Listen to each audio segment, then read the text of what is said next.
Hey y'all, welcome to Most of It, where I talk about most things that I find interesting. And before we get started today, I just really want to thank y'all for 200 subscribers. I didn't think we'd hit it this fast, and I really appreciate everyone who watches my stuff, and I hope y'all are enjoying watching it as much as I enjoy making it, so thank you. But anyway, I think the Space Wolves get a lot of undue hate, and I think they're really cool and want to talk about them. They're my favorite Loyalist Legion, and their Primarch Leman Russ is my favorite Primarch. And so while I'm working on the 40k timeline videos, I'm going to do some yapping about the Wolves. Sorry if this video is a little looser than the other ones, I'm just going where my mind takes me. I think the best place to start would be their homeworld of Fenris.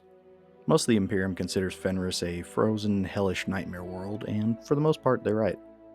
Fenris is a death world boasting extremes of both cold and hot, and a lot of beasts that'll kill you without thinking twice about it, like massive leviathans and huge wolves the size of bears and bears the size of tanks.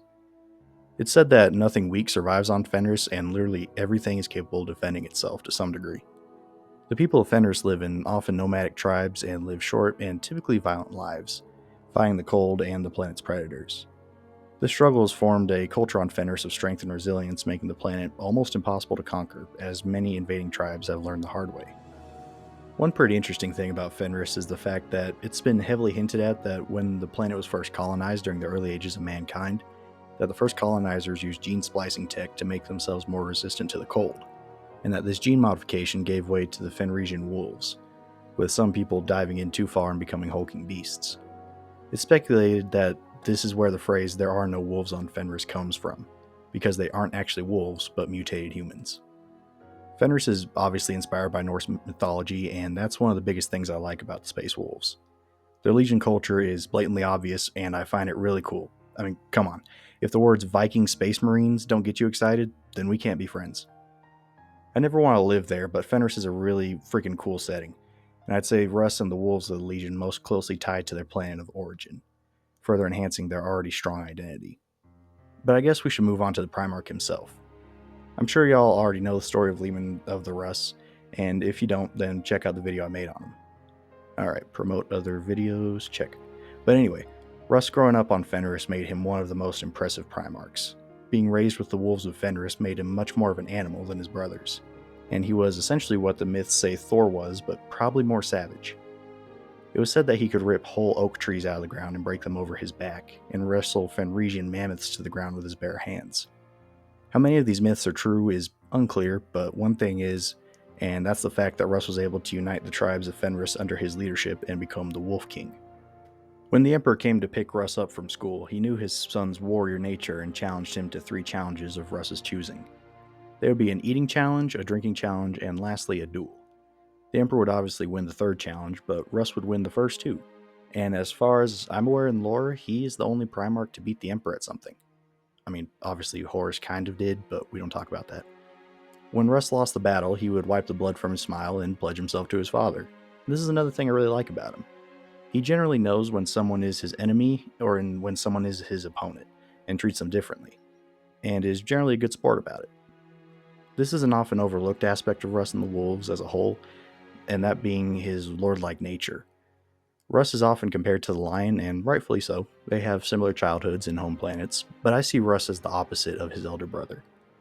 The lion, in all the books I've read with him, he feels like a pot that's about to boil over, you know? He wears a veneer of lordship, but the second the going gets rocky, it falls down and his true animalistic nature comes out. This is one of the reasons why I think Conrad Kurz was so effective against the Dark Angels during the heresy, as the lion's nature made him easier to predict and outmaneuver. And only when he got his head on straight and started working with Gilman and Sanguinius did the lion really become an effective tool. I see Russ as the opposite. Rather than being an animal, he plays the role of one, making his enemies underestimate him and leave their guard down. In the book A Thousand Suns, the wolves and the Thousand Suns work together for a bit, and Ahriman and a space wolf rune priest named Othir Weirdmake meet up, and initially Ahriman looks down on Othir as an erratic beast, but they soon grow closer and share their cultures with each other. Then, at the Council of Nicaea, Othir throws Ahriman and Magnus under the bus and reveals that it was all a ploy to learn more about the Thousand Suns and turn them into the Emperor. While not the nicest of moves, this demonstrates that Space Wolves are far more than mindless killing machines, and are actually very clever and forward-thinking, which are traits the Space Wolves and actual Vikings valued highly. I mean, Russ's wolf siblings are named Freki and Geri, after Odin's wolves, and in Fenrisian, their names translate to fierce and cunning. And I believe those are the two words to best describe Russ and the Space Wolves as a whole. The challenges with the Emperor are also another thing that I love about the Space Wolves. They aren't just Vikings in aesthetic and warfare, it permeates throughout their whole culture as a legion. You don't normally hear about the Primarchs in any other context than their glorious splendor as sons of the Emperor, but meanwhile, Russ is over here like, hey dad, I bet I can eat more than you. It's something actual Vikings would do, and just shows a more jovial and fun uncle side to Russ that doesn't get shown off very often. Another aspect about Russ that's often overlooked is that he's actually a Psyker, and very likely the second most powerful of the Primarchs behind Magnus. Of course, the Wolves don't call them Psykers, they call them Rune Priests, and they don't believe that they'd use the warp, they use this world spirit of Fenris. And this is something I often see critiqued about the Wolves, saying that they are hypocritical anti-Psykers despite using them. And to that I have to say, yeah, kinda. But first off, it's 40K. Hypocrites are a dime a dozen, and secondly, what if it's true? To make myself clear, I don't think it is, but belief has a power of its own in 40K. And what if all the residents of Fenris believing in a world spirit actually made it a thing? I don't think that's what happened, but I could totally see it being a thing potentially. But back to Russ being a Psyker. Again, in the book 1,000 Suns, during the fall of Prospero, the 1,000 Suns aren't really taking the wolves seriously. But then Russ takes the field and unleashes a howl that blocks all psychic activity and even kills some of the 1,000 Suns. He's also been able to summon storms and use shields of ice to block attacks. You know those people who make one talent or skill their whole personality? Well, that's the 1,000 Suns and psychic powers. And as a result of that, one of their biggest weaknesses is their neglect towards physical warfare. Heck, there's a scene where the lion is fighting a warp thing that takes the form of Magnus and punches him, to which the lion states that he knows it's not Magnus now because he can never punch that hard. But Russ and the wolves were always more low-key with their psychic warfare once again, making it more shocking and devastating when they use it.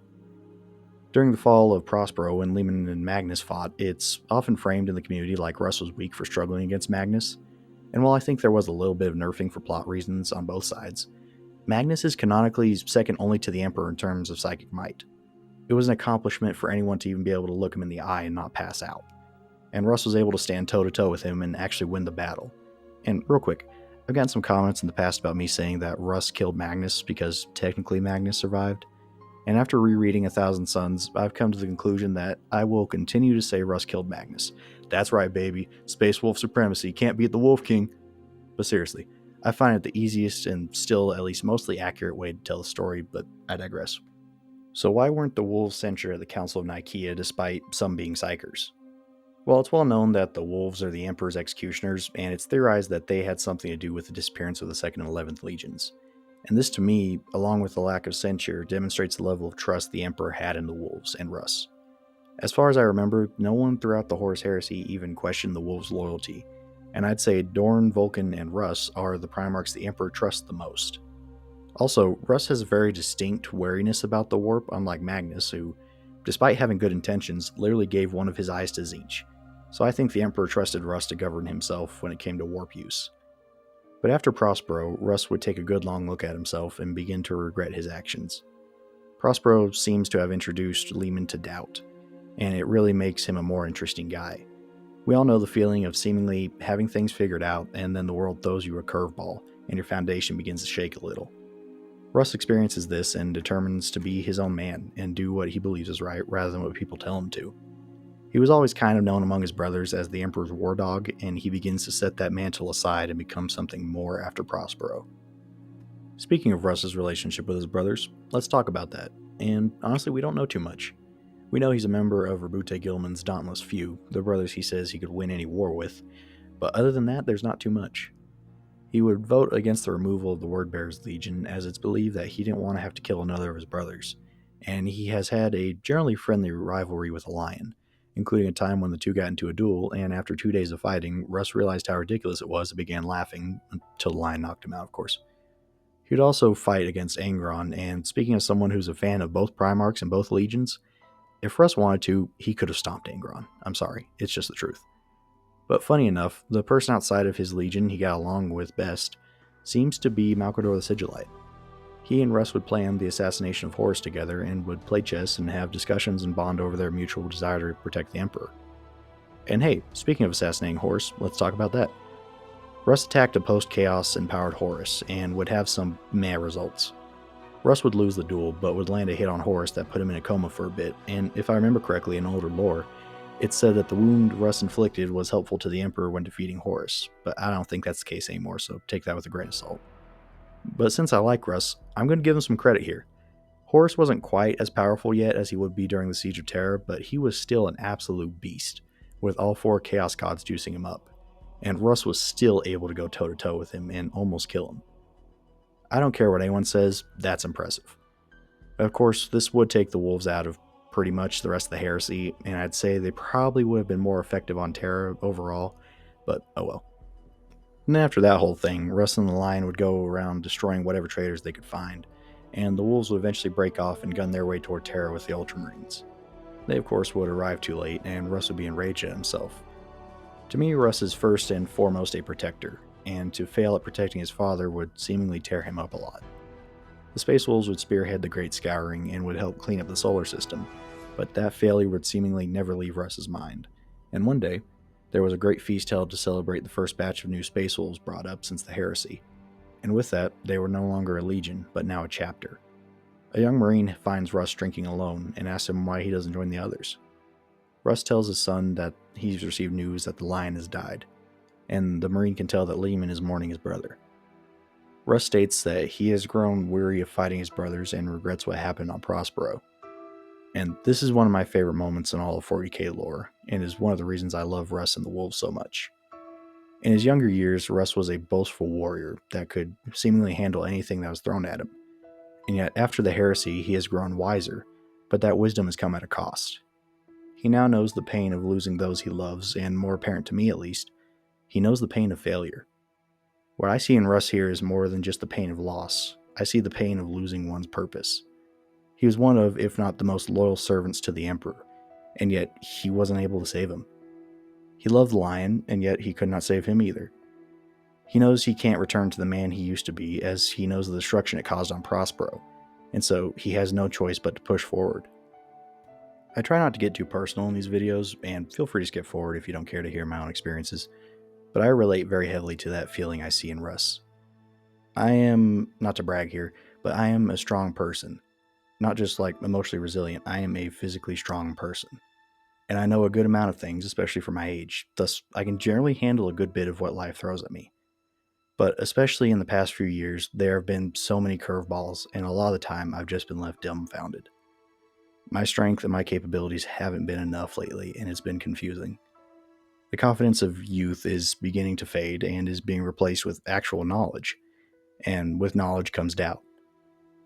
I now know more and can do more than ever, but often I find myself missing who I used to be before. As with Russ, I've gained wisdom, but it came at a cost. And I know it's kind of insane to say I relate to the 12-foot tall demigod Viking, but I see things in him that I feel almost every day. It's been said that the Primarchs are just humanity magnified, for better or for worse, and that is very true, especially for Russ. Just like us, Leman misses the past when he was ignorant of some things and didn't have the doubts he has now. And yet he pushes forward and seeks a new purpose at the feast. He seemingly has a vision of something and summons his wolf guard and all his closest marines to come with him except one. The youngest, Bjorn the Fell-Handed, is left behind. He states that he will return when the Imperium needs him the most, during the wolf times. And with that, Leman and his wolf guard depart to no one knows for sure. But it is believed among many of the wolves that, I personally like this answer the best and treat it as canon, that Russ went into the Eye of Terror to seek the Tree of Life, a fountain of uncorrupted warp energy with which he can heal the Emperor and restore his father to his former state. Man, I didn't mean to talk this long about just Russ, but I really like him, as you can probably tell, and I hope we get to see him return soon. Imagine an all-father Odin like Russ. Man, that'd be so cool. But anyway, moving on to the Legion as a whole, the Space Wolves, or the Vilca Fenrica, as they call themselves, are probably the most non-codex compliant chapter, and during and after the heresy were reduced almost at the same percentage as the Shattered Legions. They have since managed to rebuild their numbers, but have been targeted by Magnus and the Thousand Sons for some reason. I wonder why. Which hasn't helped their efforts. They are one of the only chapters to employ mutations in themselves, as something called the Canis Helix, which gives them their wolf-like characteristics. This is a double-edged sword, though, as some have an adverse reaction to it and become what's known as a wolfen, essentially werewolves, but Space Marine flavored. The actual process of becoming a Space Wolf is probably the most unique and involved of all the legions, as it's a series of challenges, the first of which is drinking from the Cup of Wolfen, which introduces the Canis Helix to the aspirant and begins a painful physical transformation that kills some. Those who survive are reverted to a bestial state and are dropped in the middle of the Fenrisian wilderness during the test of Mordkai, and have to make their way back to the wolf base called the Fang, all while fighting off both the cold and the wildlife and the dehumanizing effects of the Canis Helix. Those who can't fight it off are left out there, and often attack the other aspirants in future tests. Those who make it back to the Fang are given the last pieces of their gene seed, which stabilizes the Canis Helix. This induction makes the wolves one of the tougher legions and gives them access to like a berserker flight or fight mode that other legions don't have. Despite their savage nature and their homeworld's dangerous climate, the wolves in Fenris are viewed by the Imperium as one of the greatest bastions of the Imperium of Man outside of Terra itself. The Space Wolves are fiercely loyal, especially to their Primarch, and as such, they have spent a lot of time looking for Russ, and every year they hold a feast and fill their father's drinking horn should he choose to return.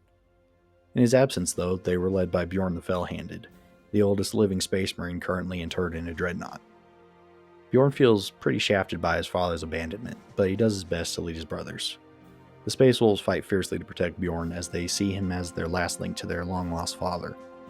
But after Bjorn was interred, they needed a new Great Wolf to lead them that didn't need to take so many naps, and so Logan Grimnar became the Space Wolves chapter master. And oh man, this guy's a beast. He's one of the few Marines strong enough to sprint in Terminator armor and wields a weapon called the Axe of Mordkai, which used to be a weapon wielded by a Chaos Champion until Logan killed him and had it reforged into what it is now. And fun fact, it still has a Demon of Khorne in it, but he just ignores it. Logan is on such a different level that during the Siege of Fenris, he would actually battle Magnus himself, and partially thanks to the axe being Khornate, he would bash Magnus back to the warp, with Khorne's amusement being heard all over the Imperium. So, funny enough, you could kind of say that Grimnar is an unknowing yet still fiercely loyal champion of Khorne, which is just kind of neat. The Space Wolf entertaining the God of Blood, which is kind of cool. Wonder how he'd do against Khorne. Ooh, I gotta write that idea down. And my final point about Logan Grimnar is, look at this new model, man. Just, that's nice. Lately, Games Workshop has been leaning more into the Viking aspect of the Space Wolves rather than just the wolfiness of them, and I really appreciate that. And that's another criticism of the Space Wolves, that they're just a bunch of furries. And I know that's mostly just a meme and good fun and all, but all I'm going to say is that both the Raven Guard and the Carcharodons are animal themed, and they don't get this kind of critique. That's all I'm going to say. The Space Wolves refer to the Emperor as the All-Father, but that's about as far as they respect towards the Imperium as a system goes. They have even gone so far as to revolt against the Inquisition for trying to destroy a group of civilians and guardsmen after the First War of Armageddon. This is a very interesting story that I'll save for its own video, but this goes to show the wolves generally are pretty sensible dudes when they're not tearing apart their enemies, of course. Outside of lore, though, the Space Wolves are kinda goofy in a very endearing way. I believe it was Mr. Bones 40K who said this, so shout out to him. Check him out if you haven't already, he makes great stuff. But he said that the Space Wolves are the only person wearing a Halloween costume at work, and every other worker there is just kind of giving them the side eye. And I love that about them. They're fun and goofy and kind of hard to take seriously sometimes, but I love them for it. And I think I got it out of my system. I've yapped about the Space Wolves as long as I want to, and I hope y'all enjoyed listening to it. This is really the first video I've done where I've just kind of poured my stream of consciousness into it, so let me know what y'all think. Like and subscribe if you enjoyed the video, and check out my community tab where I'm currently running weekly Primarch battle brackets, and stay tuned as I am currently doing a multi-part timeline of 40k. Let me know down below what topics and characters you'd like to see me cover next, and with all that said, I'll see y'all later.